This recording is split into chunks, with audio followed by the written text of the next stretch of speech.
Hello everyone, welcome to my channel. Today our topic is about trim and clean function. So first of all, I have here the organization. So I want to find the number of organization here. So I have to create the pivot table. So I just come to insert and pivot table. So I want to create my pivot table here in this page. So I just come here to click here and I select the location of my pivot table and okay.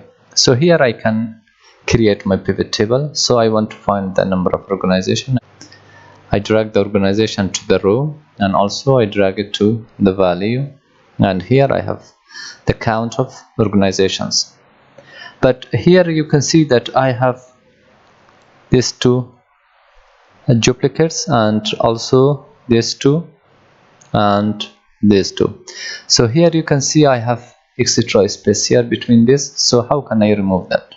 So it's pretty simple. I just come here to the source.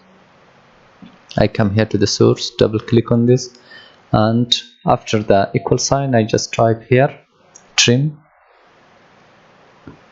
close the bracket and enter. So I just come here and double click. So you don't see any changes here, but when I click on this I come to analyze, and here I have the refresh button. I click on this. You can see now I have these two of them and also two of these. So I just click here.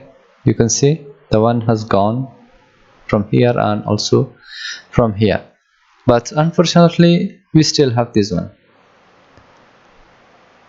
You can see the trim just can remove, if we have two space it can remove one space. So for this one, for this purpose, we are going to apply the clean function. So here we come back to the source again and click on this. So after the equal sign I just write here clean, tab, and after that I close the bracket and enter and click here. So we don't notice any changes here, but here I come here and I go to analyze and press on refresh. You can see the other Daniel has gone. So that's it for today. Thank you for watching. If you are new here, please subscribe to my channel and don't forget to hit the bell icon. Thank you so much.